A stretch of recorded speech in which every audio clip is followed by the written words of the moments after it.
I'll start with a slide, a kind of egocentric slide. It's me 10 kilos ago, I guess. But this is a slide I love most because it shows you the greatness of the Negev agriculture in the past. And if you see at the right upper angle, you see the present and perhaps the future. So this is a wine press, and what you have in the background is a modern vineyard. The Byzantines and the Nabateans were doing agriculture in this area more than 2,000 years ago, and they had a sustainable agriculture because they didn't have any transport, they didn't have netafim, they didn't have Haifa chemicals. They just knew how to use best their resources to sustain their living and make a living out of their produce. So we are in their same area, but we are facing greater challenges. Our institute, you know, is below the 100 millimeter rainfall, but it doesn't stop within the boundaries of Israel. It continues in a belt, global belt of arid land. Look at this, it's amazing. And what is left is definitely densely populated. These are the red bits of this map. So either we are overpopulated, or we are left with land that is covered already with field crops and is deteriorating slowly, or we are left with land that is arid and semi-arid, and we need to do something about it, know how to deal with it. Because if we keep the things running as they are now, this is what is happening today. We have a large amount of the world population that is hungry. I'm not talking about, you know, skipping lunch here. I'm talking about real hunger. And this is causing social instability. We had thousands of deaths in the Mediterranean basin. You know, I'm Italian, and to Italy is the first port, and we have hundreds. We had hundreds every day arriving from Northern Africa because driven out of their own countries and regions by famine, by environmental extremes, by inaccessibility to resources, by war, of course. So eventually, we are kind of closed in a pyramid, okay? Which we have these 4 vertices. Now these 4 vertices, every time we want to increase one of those vertices, we pay a cost on the other vertices. Let's say we want more crops, then we'll need more water, we'll need more land and more energy. And this is what is bringing our world to a kind of unstable status. Okay? This is causing social instability. This is causing famine. We need to break those vertices. We need to add to those vertices something new. And that's, I think, the mission of the Blaustein Institute for Desert Research, and particularly also of the French Associated Institute for Agriculture and Biotechnology, combining innovation with technology and especially education, educating the new generation of the challenges we are facing, and they will face those challenges more and more, and they perhaps will find a solution. So, having said that, as a short introduction to the topic of the panel of today, I would like to invite President Dani Chaimowicz to the podium. This is probably the easiest introduction at the easiest place for me to doing it at Ben-Gurion University for a couple reasons. One, my academic appointment is actually here in this institute. The chair that I hold is part of the Agricultural Drylands Institute. And I'm not embarrassed to say that there are people who have academic positions, among them our own, who we at one point tried to hire at another university that I used to work at, who preferred to be here instead. So, you know, that says a lot about this place. And the other one is, as you heard yesterday, the whole reason I got into science was to try to feed the world, or to understand what we're doing for feeding the world. And our keynote speaker this morning, who you were introduced to last night, is actually one of those people who can look at what she's doing and saying, yes, I am having an impact. And yes, she will tell you, I'm working with an international team, I'm working with a multi-dimensional team, multidisciplinary team, we're all working together to do this. But sometimes you need that one person with the vision. You need that one person to realize, well, if you're not ready for this yet, I'll keep working at it until you are ready for it. And that is our new doctoral laureate, Dr. Jan Low, who has spent the past 30 years of her life in sub-Saharan Africa. Last night when she got the award, it said Jan Low, USA. Yeah, she was born there. She does carry an American passport, but I think if you'll ask her where she identifies with, she would have been rather it said Jan Low, Kenya, and not Jan Low, USA. So Jan Low is, Dr. Jan Low is the director of the International Potato Consortium. She was trained as a biologist, but has her PhD in agricultural economics.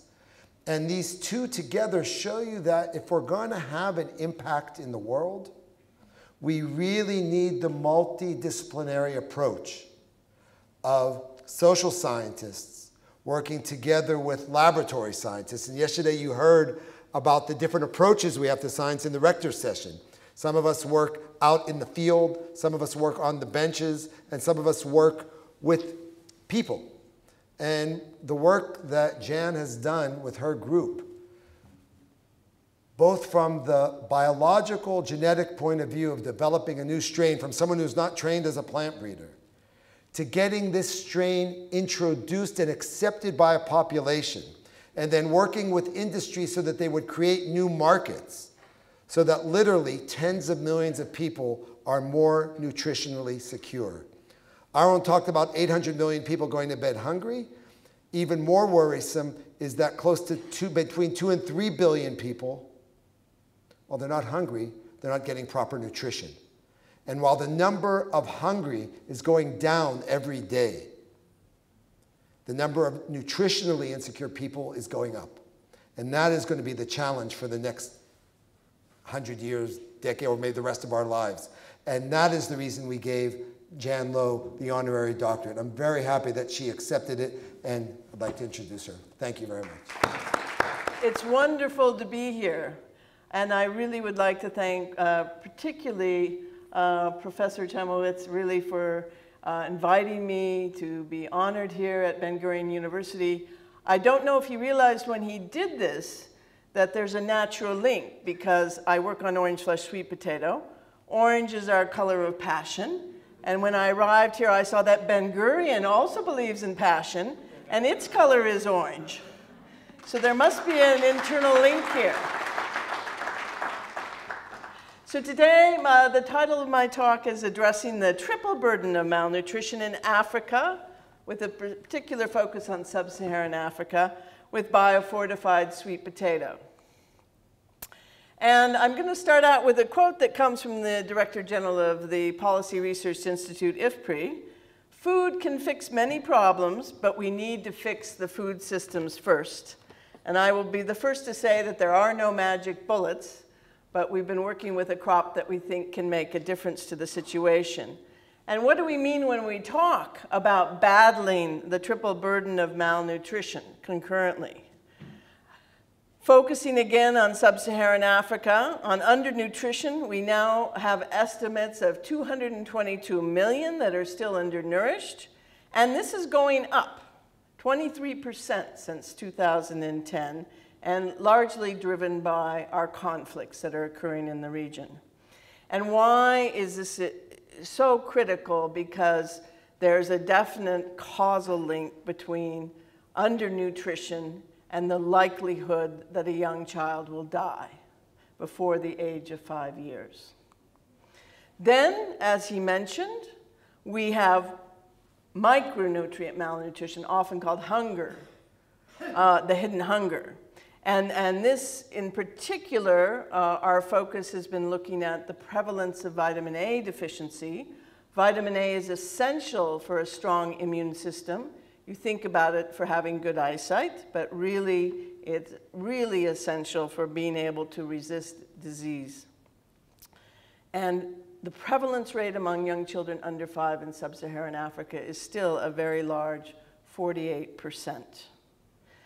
And you don't wake up saying, I feel vitamin A deficient today. So you really have to show the evidence of the damage that this particular deficiency is doing. And then you have iron and zinc and other major deficiencies happening as well.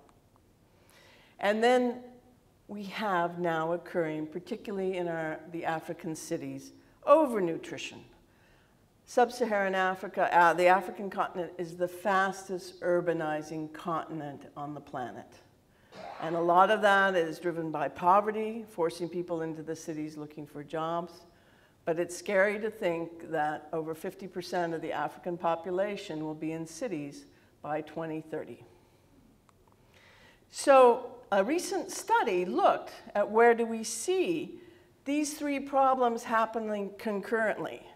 And they found in 41 countries globally, 30 of those affected by the triple burden, that is having undernutrition, micronutrient malnutrition, and overnutrition happening concurrently in that country, were found in sub-Saharan Africa.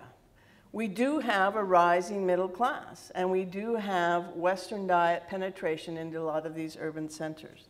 So we have this is a very big challenge for policymakers to deal with, of how do you address all these three problems concurrently.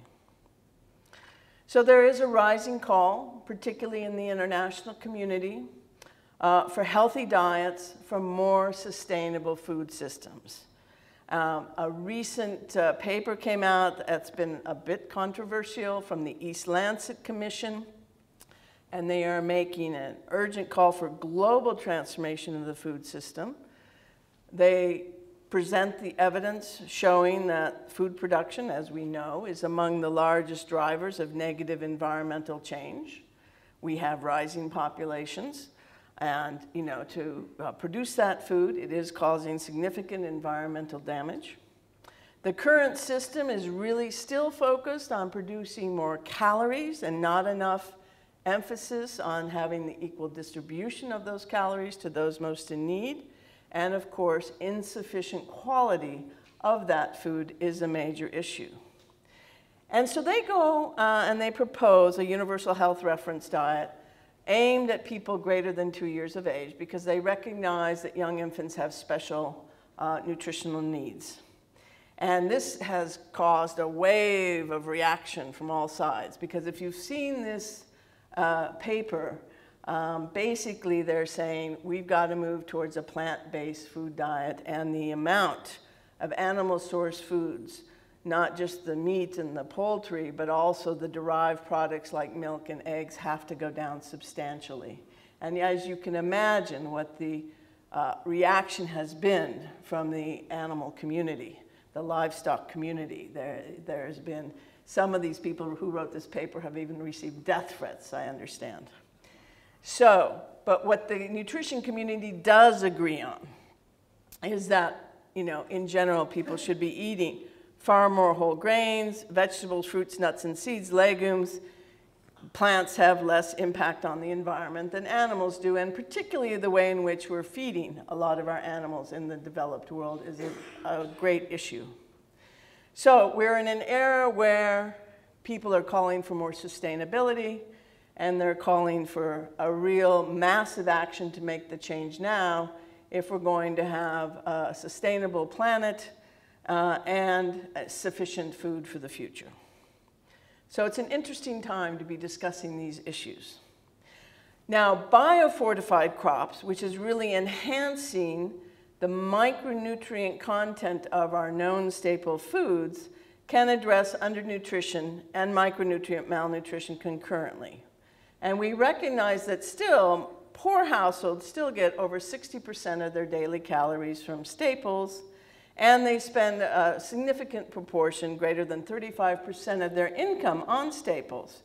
Therefore, it goes to show it's sort of a no-brainer that if you breed for high levels of a micronutrient, you're going to get it into the diet because people are eating staple foods. So in the context of sub-Saharan Africa, sweet potato came from the Americas, Ipomea batatas, in the 1600s. And for whatever reason, most of the varieties that came over were white-fleshed, having no beta-carotene, or yellow-fleshed with very limited amounts of beta-carotene. And so what we have been doing in particular with our partners in national programs at the International Potato Center is bringing in varieties with the beta-carotene trait, which your body converts into vitamin A. And the big advantage here is it's a very rich source of bioavailable provitamin A. Just 125 grams of a cooked steamed sweet potato meets the daily vitamin A needs of a young child. And a medium-sized root meets the needs of a woman. There's not many crops that can say that. So it's sort of an obvious crop that can make a significant contribution and can provide calories and lots of vitamin A at the same time. I should also mention that it's a good source of vitamin C, E, K, and several B vitamins, and has several minerals. So what does it take? You know, in addition to just breeding a crop, you also have to change the image. Almost the first question I get whenever we go into a new country in sub-Saharan Africa is it a GMO? You know, because it's an orange color. And I tell people, you know, sweet potato is incredibly genetically diverse. This is all conventionally bred, and you hear the sigh of relief in the room. Now, I'm not anti-GMO. I think I'm a scientist. But the fear that has been bred in sub-Saharan Africa is real, and this is something we have to deal with every time we go out with a new product. Because it looks different, people immediately have that assumption that we must have done this through transgenics. So we have to address that issue. And we also have to build an orange brand. And you can see the picture here in Mozambique, batata doce de popularanjada, o doce que dá saúde. We had the sweet that gives health, a whole association between foods that are orange and green and how important they are for your health. So the increased awareness, we use it as an entry point to talk about all vitamin A-rich foods, why this micronutrient is important in your diet for all ages of people, but particularly for the young children, because we have to create demand. You know, it's a demand creation process, and at the same time, you're educating people about what's important for good health, a more diversified diet. This was the integrated conceptual framework that we developed as the first step in tackling this. And again, it's this idea that we need to link the introduction of these new varieties to a demand creation campaign and what I call empowerment through knowledge, which we've done principally with community-led nutrition education, focused on women, but also making sure that men are part of the process. Because in many of the cultures that we work, men make the decisions on how money is spent, on which foods are bought, and what is planted on which land. Even though sweet potato in most cases is considered a woman's crop, and they're in charge of its production and often its retail sales. And then we've learned over time, having that third pillar, to really get accelerated adoption and sustaining it, getting markets moving for farmers is very important. We see the area under sweet potato, orange flesh sweet potato really expands when there's a market opportunity, and really we see that this helps build the integrated approach of having more access to income, which people can spend on needed services, and really getting the orange flesh sweet potato into the young child diet, in particular through better nutrition education overall for the family. So we're hoping that leads to increased intakes and improve vitamin A status, which is reflected in some indicators taken from the blood. And so I was very involved in this research that was undertaken in Mozambique because the nutrition community wasn't convinced that a food-based approach could work. During the era of the 1990s, the emphasis really was on getting out enhanced vitamin A capsules every 6 months through health clinics. But what you see is that often these capsules don't arrive in rural areas. So to us, really getting the food system fixed is the underlying solution long-term to these problems. It's not that capsules aren't a good idea. I'm an integrationist. We need both because the capsules obviously deal very effectively with severe short-term deficits. But the capsules have to go out every 6 months, so that requires a system as well. If we can get this crop permanently adopted into the food system, we're making a permanent improvement to the supply of vitamin A in the food system. So I was involved in a project called the Towards Sustainable Nutrition Improvement Project from 2002 and 2005, where I was based in central Mozambique. And there we were able to clearly demonstrate that the median vitamin A intakes increased 8 times in the intervention households compared to the control households, and there was a 15% decline in prevalence of vitamin A deficiency among the children under 5. And then this was followed up by another project, which was led by a group known as Harvest Plus, and SIP was a sub-grantee, and that was the Reaching End Users project, where we really tried to take this integrated approach to scale, and we reached 24,000 households in Uganda, really costing out all the components of the program. And the cost per household was 56 to 86 USD for direct beneficiaries, but then when we added the spillover households, it went down to 22 to 36 USD. And we were able to demonstrate in terms of disability life years saved that this was a cost-effective approach based on the World Health Organization's definition. Now, all this was really the evidence needed to convince the nutrition community that food-based approaches could work. We're still struggling to get that cost per direct beneficiary down in a lot of our countries because everybody wants to see all this happening for lower cost. But really, when you're dealing in countries with poor infrastructure and having to get all this training done to make a difference, there are some real costs involved that you have to face. On the other hand, looking at the triple burden issue, particularly during the last 5 years, but overall we've been working on changing the image of sweet potato in sub-Saharan Africa. It's traditionally been seen as a poor person's crop. You know, what's still there, what grows when the maize fails, so people associate it with times when they had lost their maize crop. Very few governments actually put money into sweet potato research, so it's been a real advocacy effort to get a woman's crop on the policy agenda. And so really we've been promoting, actually in East and Southern Africa, return to your tradition. Traditionally, sweet potato was the breakfast food. And then in urban areas, people turned to bread and cereals. And so now this has been effective. People are going back to sweet potato because they realize when they eat sweet potato for breakfast, they're full for the morning. And of course, you digest it much more slowly than bread. It's a much healthier thing to eat for your breakfast. So how do you promote it in the upper end markets? Because we want to build that demand as well as the local markets. And there's been a big effort to incorporate it into traditional dishes in the different countries in which we work. So greater than 90% of sweet potato in sub-Saharan Africa is still eaten boiled or steamed, and its moderate glycemic index due to its high dietary fiber content means that we really can promote it as a healthy food for urban consumers as well. And then the other major area we have looked into in terms of building demand for sweet potato as an urban product is the recognition that as people urbanize, a major thing that they are looking for is convenience in their food systems. And this is a very interesting graph because it shows rising per capita consumption of packaged foods in very different countries. And if you see here, this baked goods, you can see the huge influence baked goods have in these systems. And this is sub-Saharan, this is Africa.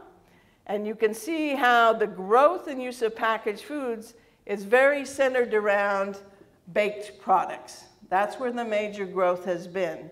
And so now you have the 71 kilograms per capita of packaged foods being eaten even in sub-Saharan Africa. Now, of course, we're way below still what's happening in the States or in Europe, but this is in some ways, it's a trend representing urbanization, but it's also representing the penetration of what we call very negative ultra-processed foods into the food systems in urban Africa. And diabetes is emerging now as a major health problem, particularly among the middle and upper classes. Moreover, sub-Saharan Africa spent $4.1 billion on wheat importation in 2016. Most countries can't grow significant amounts of wheat. There are exceptions, Ethiopia, Zambia, but most can't, and particularly West Africa can't. So if we're looking for sustainable food systems, we should be using more products we can grow locally and not be importing from around the world. So our entry point here has been working on the development of orange flesh sweet potato puree as a functional ingredient to replace significant percents of wheat flour in baked products. Now we went with puree because it's more economically viable to use than sweet potato flour, and the beta-carotene content is much higher and it makes better quality baked products. And by developing good and appropriate washing equipment suitable for sweet potato, we've been able to leave the skin on for a high-fiber orange flesh sweet potato puree product. And with the addition of locally available preservatives, we now have a vacuum-packed sweet potato puree that can stay for 3 months without refrigeration, which is important in a continent where electricity and cold chains cost a lot of money. And now we're working on really trying to develop hot fill and microwave techniques in collaboration with North Carolina State University in the United States who perfected this. But the big challenge that we have is we have to have packaging that is affordable for our market. And if we can get this to work, then we'll be able to have shelf-storable products for 12 months with no refrigeration. But it's the packaging right now that's our bottleneck. So here you see a couple of pictures of sweet potato, orange flesh sweet potato bread being sold in a supermarket in Kenya. Here we've replaced 35% of the wheat flour with orange flesh sweet potato puree. And actually it sells for 5 Kenyan shillings higher than the normal bread. They're marketing it as a premium product. And in Rwanda, we have the Golden Power biscuits where 43% of the wheat flour has been replaced by sweet potato puree. So again, the idea here is to create markets for farmers and help governments save money on foreign exchange. I consider this a real win-win approach to the market development we need to see in the urban centers. Then, at the same time we've been doing all this research work, I think it's very important to be able to work with partners to ensure that there's dissemination of these products.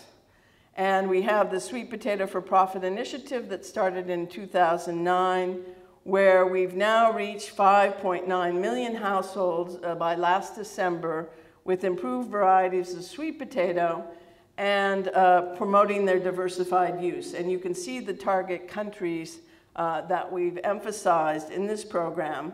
And the countries are in green are where we have our population, the SIP-led population development programs, where we do our advanced breeding in Uganda for virus resistance, in Mozambique for drought tolerance, and in Ghana for low sugar sweet potato. And shown in the box are the partner organizations that we're working with, and they all contribute their figures on dissemination so we can track how close we are to hoping to reach our goal of 10 million households. But as always, as we're looking forward, is the crop really climate resilient enough to make it in the future? I think it's, well, of course, I'm totally biased. It grows, very few crops grow from sea level to 2,300 meters. We can produce it on marginal soils and still get 3 to 12 tons per hectare. But as we see in South Africa and the United States, with inputs in management, we can reach 60 to 70 tons per hectare. It has flexible harvesting and planting times, which is very important in our context, because something like maize, if you don't plant it within the time period that you're supposed to, you can lose 50% of your yields. So people often stagger the sweet potato planting around the crops that are more sensitive to timing. No part of the plant goes to waste. You can eat the leaves, an excellent source of lutein, and it's a really key animal feed in dairy production in East Africa. The vines and the leaves have higher protein content than the local grasses. So when you combine it 50-50 with Napier grass, we see on average a 20% increase in milk production. Many varieties that we've bred for are early maturing, 3 to 4 months. So it can fit into rotation schemes with rice, et cetera, that we've been testing in Uganda. And again, these root crops, like sweet potato, have higher energy output per unit time, per unit area than grain crops. And as in many of our countries, we have severely declining landholding sizes.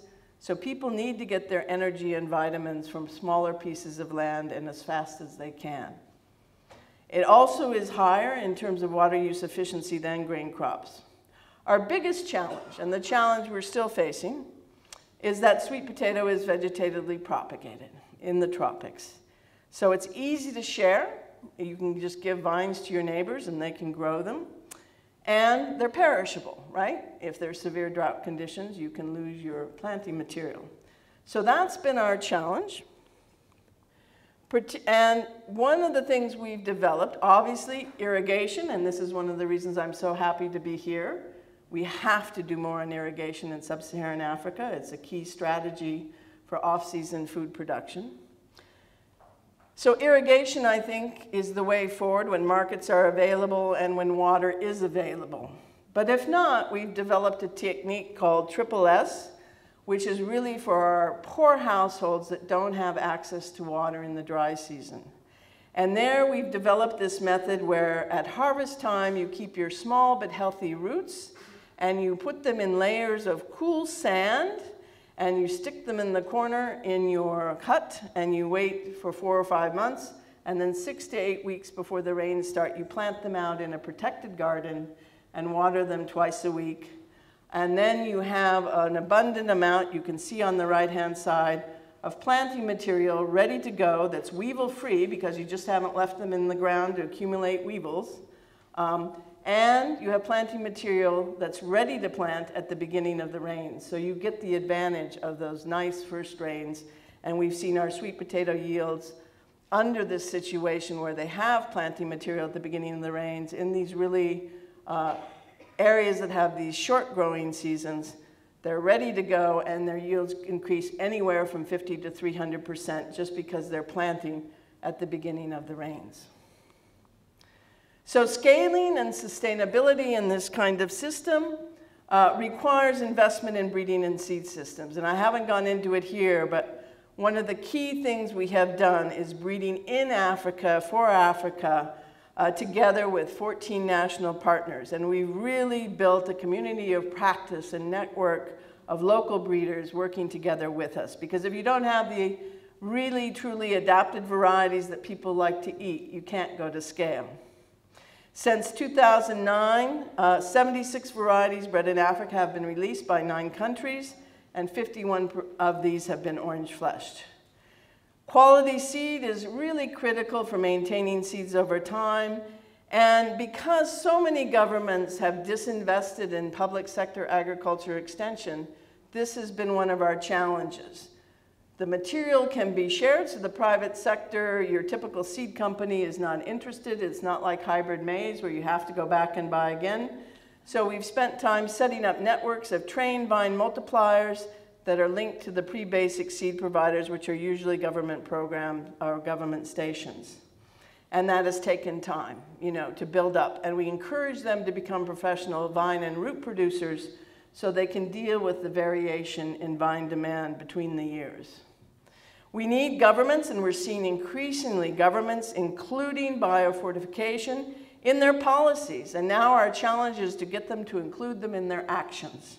And we're seeing great progress in countries like Ethiopia that really are including the whole sweet potato curriculum in their farmer training centers.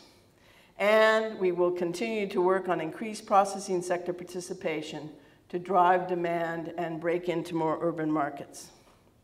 So you can see somebody crossing the sweet potato on the right-hand side here, and of course, using irrigation, a child sort of playing with the irrigation water there, but irrigation being critical for off-season production. So I want to thank you for your attention. I'm sure there'll be more questions in the panel. But I want you to stay tuned for the next breakthrough. Here in this picture shown here is my colleague and fellow Corps Laureate, Maria Andrade, who has been breeding drought-tolerant sweet potatoes in Mozambique for over 20 years with one of her babies in the field. And we're very excited because this year, ETH Zurich in Switzerland has conducted a bioavailability trial for our first high iron. It has 2.5 times the iron content of the average sweet potato. So we have our first high iron orange flesh sweet potato.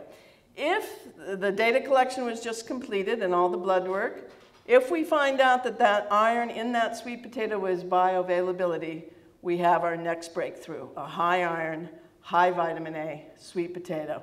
And we'll start making a difference to iron deficiency in sub-Saharan Africa. Thank you.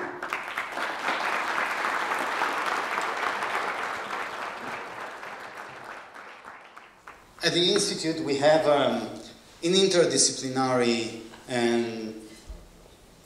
team. We go from micrometeorology to plant-insect interaction, ecophysiology, molecular biology, and soil physics and chemistry. The objectives of the Institute are to increase the crop productivity and, as Dr. Lowe said, to increase the quality of our crops, especially in terms of nutritional quality, nutraceuticals, anti-inflammatory, antioxidant, protein, and amino acid content, for instance. Also, the tolerance to abiotic and biotic stresses is important. Another key issue, is the introduction of novel crops, better adapted to our environment. And a topic that is very close to me is to use the desert as a lab and as a model system. The desert can be a lab because we can understand, explore the mechanism of stress tolerance in plants that are related to our crops, like you see in the upper part of this slide. And we can use the desert as a model system because in the desert, when I have a field, a vineyard for instance, I can exactly use the amount of fertilizers that I need and that I want in my study, exactly use the amount of water that I want in my study, and I can control and regulate radiation. So basically, I have a laboratory in the field, and this cannot be found anywhere else, for instance, at least for those regions where vineyards grow. So the desert has definitely a very strong potential for scientific research of modern agriculture and crops. The desert can be a factory of novel food, superfood like the microalgae, and it can be the home of new enterprises for combating fish diseases. So with this fast slideshow on the Institute areas of research, let me please start the food security panel by inviting Professor Shimon Rachmilevitch and Professor Naftali Lazarovitch to the round table. Let me start with Shimon. I would like to ask you, Shimon, how do you think we can actually break one of these vertices, for instance, the crop yield, when we know that biotechnology, as Dr. Lowe also suggested, transgenic plants are not so accepted not only in Africa but also in Europe. What can we do about it? What other strategies you could suggest?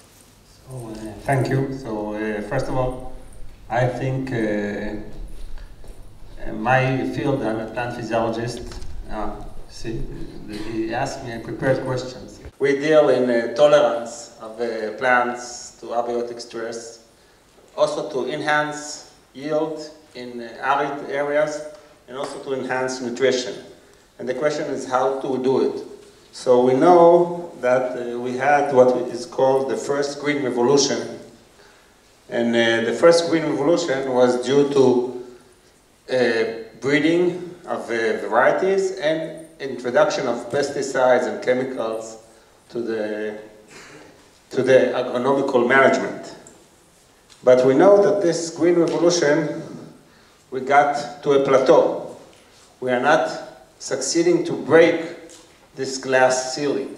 And the question is how do we do it? So we know in science, there was, especially in plant science, billions of dollars were invested in genomics, genetics, transgenics, GMOs, which I also think are very important, which I think GMOs we cannot do without them. This is my, and I think that every crop we eat today is actually a GMO, because maybe it's slowly breeded during more years.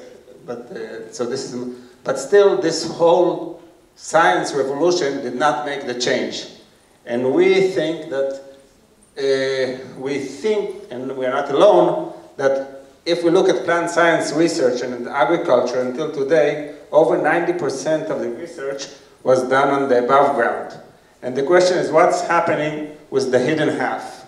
And we truly believe that roots are a major solution. It's part of the whole, it's not on by itself, but because it was understudied, it will be a major solution for the second green revolution. Because roots could tolerate, they are the first one to observe the stress, and they are the ones that bring the minerals and the nutrients to the plant.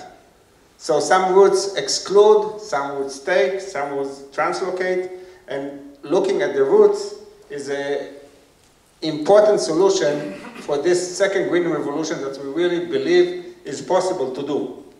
And we're investing lots and lots of research and money to do that. And with that, we also created what we call Root of the Matter, which now we're finishing our third year. We are very proud of this, of the logo and the title. And if you look in Google, so you first get to a dentist. So I encourage you all to look at Root of the Matter in order that ours will be before the dentist. Okay, so this is my encouragement. So we are now going towards our next 3 years of our program. And the idea is to improve tolerance of crops, not trees, to abiotic stress and enhance nutrition in the food. So we also look at the end product. And we do it in crops, in vegetables. So we do grafting in tomatoes, in bell peppers, in melons, and we enhance the tolerance of the plant and crop yield. And not only by the roots, we are interested in what we call the rhizosphere, the whole area around the roots. So we have a whole life there. There's bacteria. We add bacteria in order to enhance our tolerance and productivity. So this is our Root of the Matter. And within this project, we have 3 actually projects. So one project is grafting. So we graft vegetables. The second project is to monitor. So we have these roots, these great roots that we do. And we look at like hundreds of different roots and their tolerance. How to monitor the roots. It's hidden, how to monitor. So we work with engineers, we build new devices in order to monitor our root system, the idea is to improve yield, both nutrition and amount. And the third one is that we work with is this growth enhancers. So not only the root is living in an environment that includes the bacteria, and we want to look at this bacteria and find bacteria that will help us enhance our research. So I really believe in roots. So not only in sweet potato, but in roots, yeah. But we could graft also sweet potato to tomato. Yeah, no, not to tomato. No, but potato to tomato. Potato to tomato we graft, really. So we have like chips and ketchup immediately.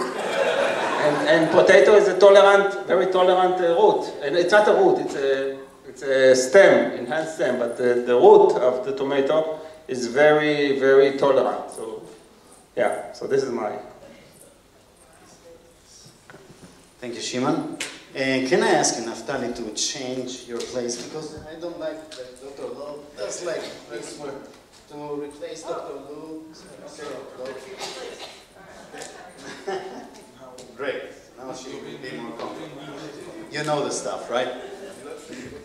Okay, so.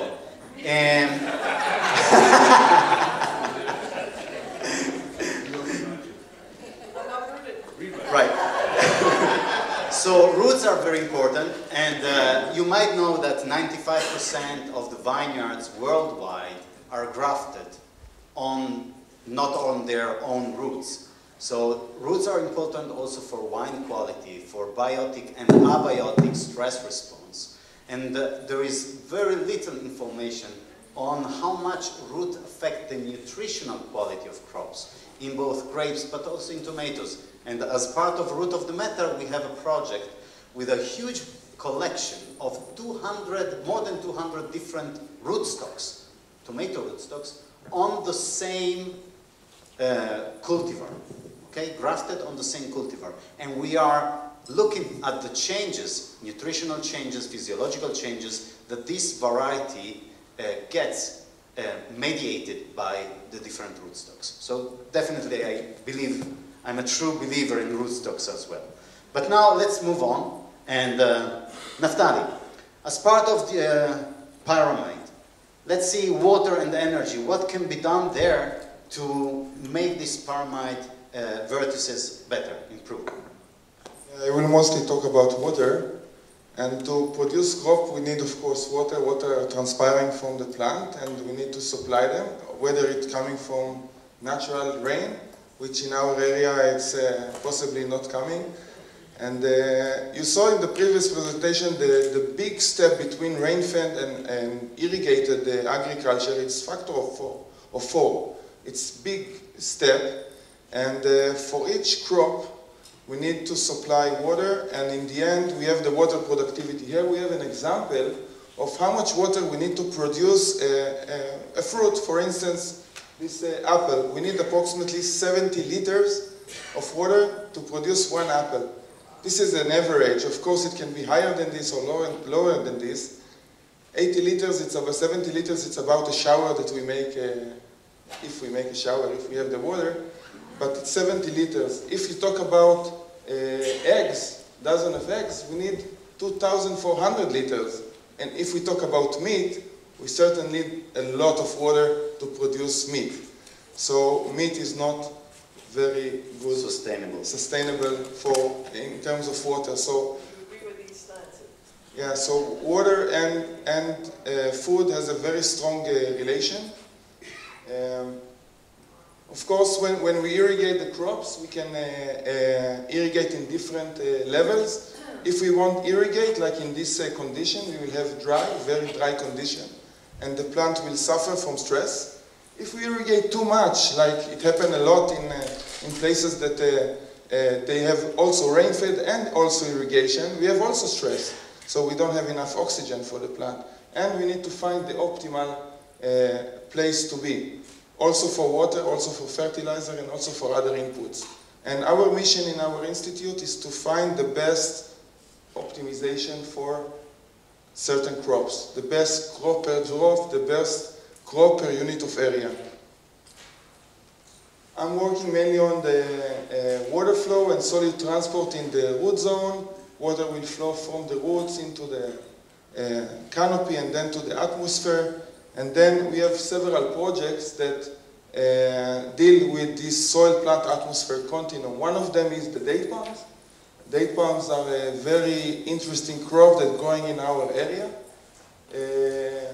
And we're trying to have the best crop per drop, the best water productivity for this crop. So here is just an experiment that we did. We're trying to cut the fruit load of date palms, so harvesting the leaves, harvesting the flowers of the date palms, and then you create less. Fruits. when you create less fruits, the size of the fruit is increasing.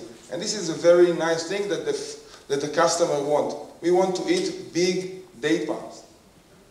But it costs more water, double the amount of water than the small date palms. So the date palm taste and composition is completely the same, but the customer wants a big date palm. So we need to convince the customer that the small ones are also good. And we need to convince the farmers that they can reduce a lot of water. So just to know the 2 dates are again 1 shower. So when you eat 1 date and another date, you maybe will do your shower or not? I do. You do. So you eat half a date. Yes, but I'm smaller than you, so my shower are shorter. Okay. Go ahead. Another project that we have, a multidisciplinary project, is regarding the vineyard.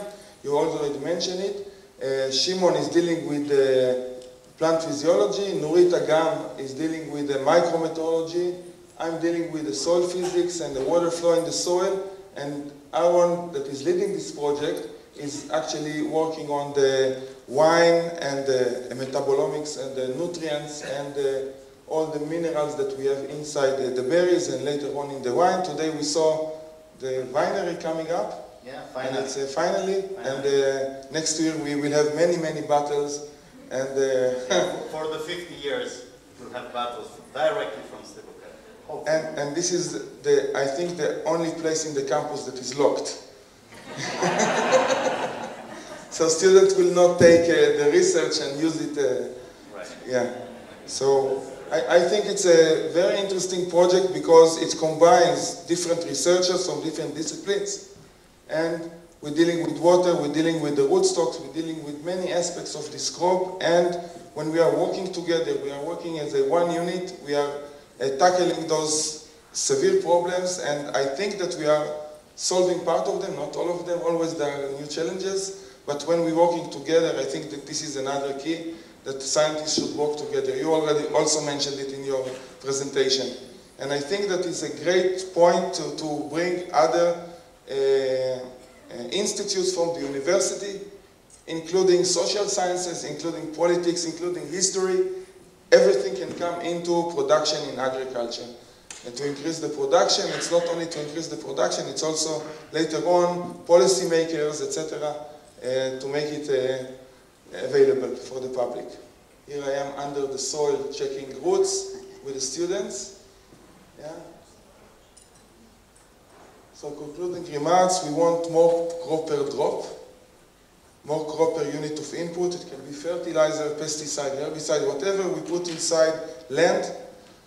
We want to have sustainable agriculture in the same time. You know that we put inputs into the field, fertilizers. If we put too much, those will leach to groundwater and will make a contamination. They can be emitted to the air, and they can create contamination with greenhouse gases. So we want to prevent it. I know that we cannot prevent it totally, so we need to minimize it. And we are collaborating with other institutes here in the campus, mainly with the Water Institute. And of course, the multidisciplinary research approach, that is key. We need to work together. Dr. Lowe, I would like to ask you a last question before we close the panel. I mean, during your talk, you were definitely suggesting that there are some resistance from the population to biotechnology. There is a bit of a resistance, and this we see also in Europe, for instance. Are there any programs that you combine to educate, actually, the new generation or the villagers, the farmers, to accept biotechnology? Because eventually, genetic engineering is part of our world. Soybean is genetically engineered.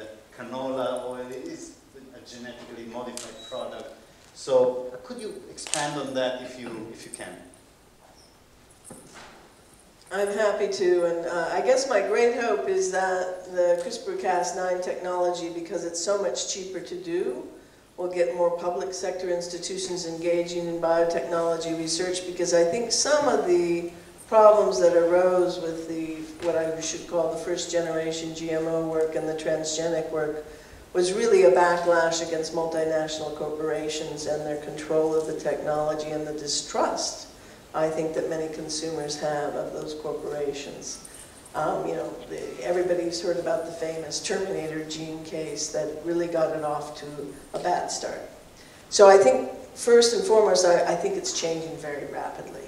And if we can convince people that CRISPR-Cas9 is different, that you can take out foreign organisms and remove them, even if you've had to use them, and it's more of cutting out genes and seeing what happens, and I think it's just revolutionary. So I think we have an opportunity here. At the International Potato Center right now, we are engaged in transgenic research for late blight-resistant potato, on our potato work. And right now, we're in confined field trials in Uganda.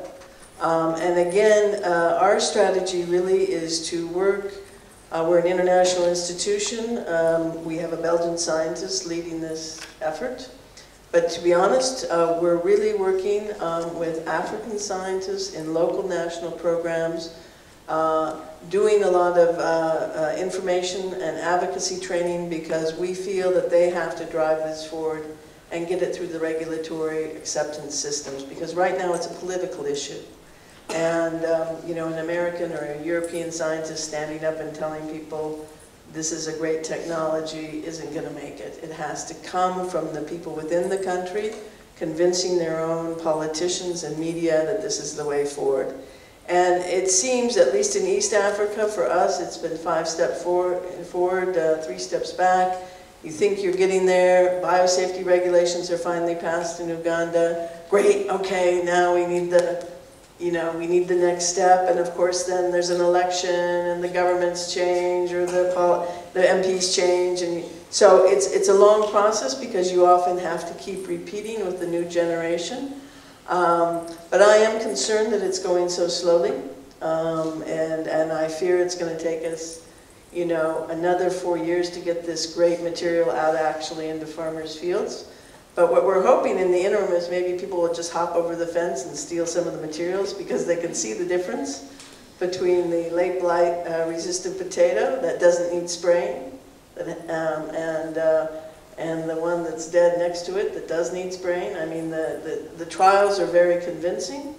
And in the end, I think it's got to be the farmers that drive the solution. Now, unfortunately, in our context, the farmers don't have much of a voice. And so really, we have to get through to the policymakers, and I think it has to be African scientists convincing the policymakers that this is the way forward.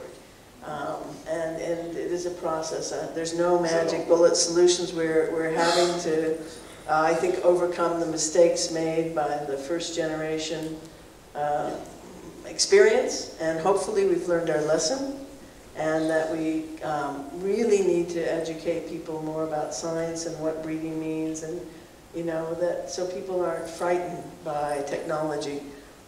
Because when you think about it, in the medical world, new drugs come out all the time with these modern techniques used, and nobody complains. And in essence, we have to convince them that this is a safe thing and get rid of the fear-mongering that goes with it. Great. Many thanks. So, okay, I guess we can start and conclude. I believe that we convinced you that we can break this pyramid, and we can do this quite efficiently by increasing our crop yield with current strategies, with looking from different angles, educating people better to accept biotechnologies, a better management of water resources and of energy as well. So we close it here. We have time for questions from the audience. If there are any questions from, are there? Ali. It's a note and question, because I'm not convinced that really there is no food to feed the whole world population. I think there is enough food. The problem is the distribution of the food and the politics. And unless we deal with this, I think the problem of hunger and malnutrition won't be solved.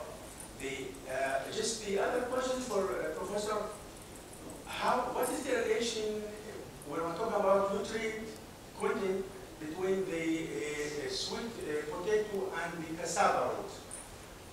Is it more efficient to grow actually cassava roots in Africa than because it needs less water?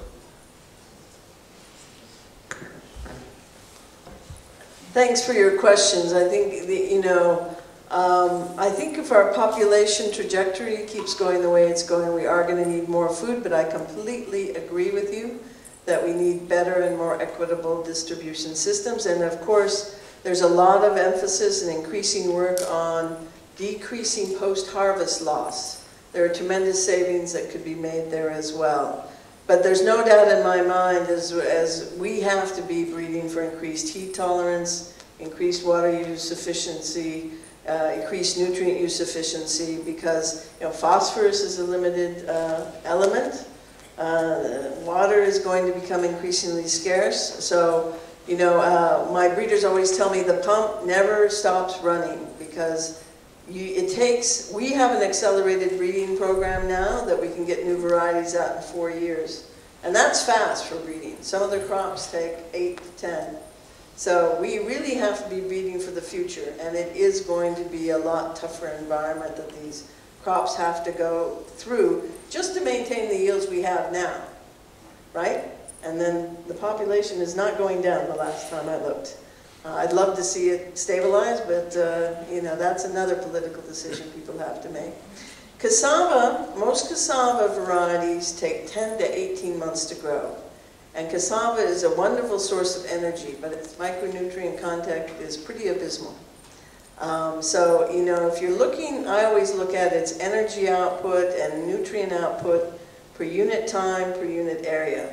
Where cassava has its niche, and it's a very important niche, it can do pretty well in some very stressful environments, really drought-prone environments.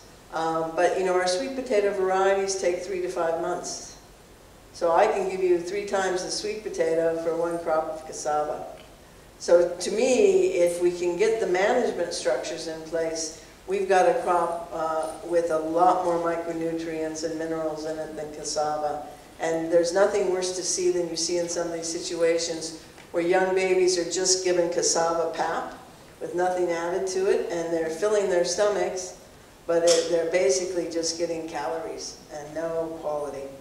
And so that's my issue with cassava. The leaves are very nutritious, but they require special processing because of the cyanide content in the leaves and soaking. The leaves have quite good levels of iron and other nutrients. So it's an interesting crop, and I'm not anti-cassava. It has its role, but I see it more as a food security crop for adults. And unfortunately, it's used too much in the young child diet. We have other two, exponentially increasing. Yes, so first. Not a question, a comment. I Googled the root of it, and you're now number 1. And it even appears in Hebrew. Fantastic. There was one up there. Does your model, or do your models assume the population in the world topping out at 9 billion and then starting to come down? And is there a possibility, if that is true, that the 9 billion may grow, and if your models assume that? Yeah, we actually just use data from other people. We aren't modeling population ourselves. I would hope that at some point the world wakes up and says, yes, we need to talk much more about population control. I think even 9 billion scares me to death. I'm hoping we can slow that down before we get to 9 billion. But some models do say at some point things will begin to stabilize. But I would hope if we're building towards a sustainable planet, I think, when I see, actually when I'm in villages, women come up to me and ask, can you help us get access to reproductive services? I think a lot of management of the growth in population could be just managed much more effectively if we just made sure that people had access to the services they actually desire.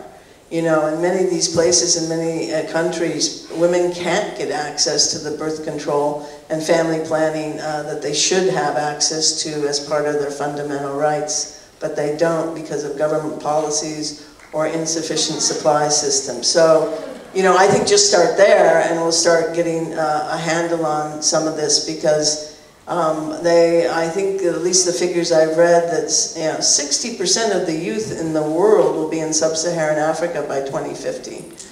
We have a massive youth unemployment problem, and this is a powder keg. And you know, they're going to go somewhere for jobs. And you know, it's just when I look at the situation and I think with the AIDS epidemic, a lot of countries backed away from having population management programs and policies, and it's way overdue to start getting that back into place. And I think it's by giving women access to the services that they should have access to.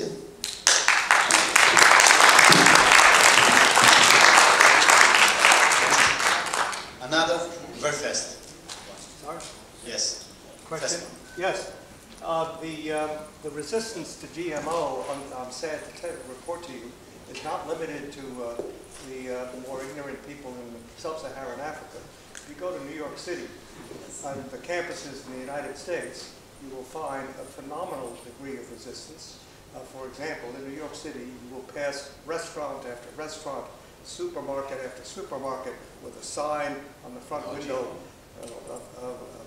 loudly and with all the virtue possible to muster, saying no GMO products here.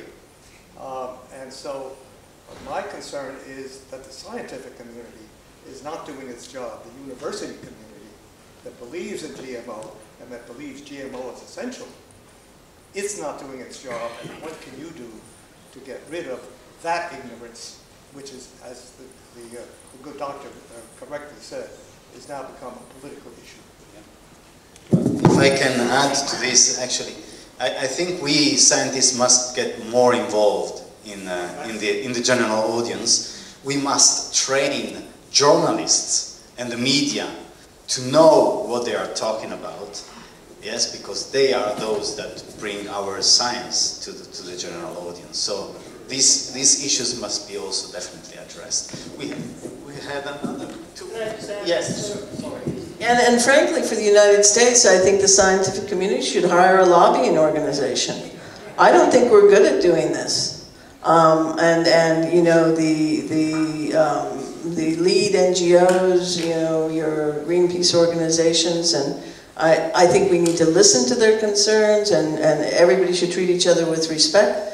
But frankly, I think we need a counter organization, that people who are good at advocacy, because clearly scientists alone are not being able to educate people, and for some reason there is a heavy distrust of, what should I call, intellectualism in the United States. I find it frightening, but it's the same groups, you know, you know, how it's going to take something more than just scientists speaking up more to reverse a very dangerous trend in the United States. And I think we're going to have to put considerable money into it to make it happen. That's just the nature of our politics. Okay. Guys, I got a full stop from the organizers. I would continue here, but I'm sorry. So thank you all.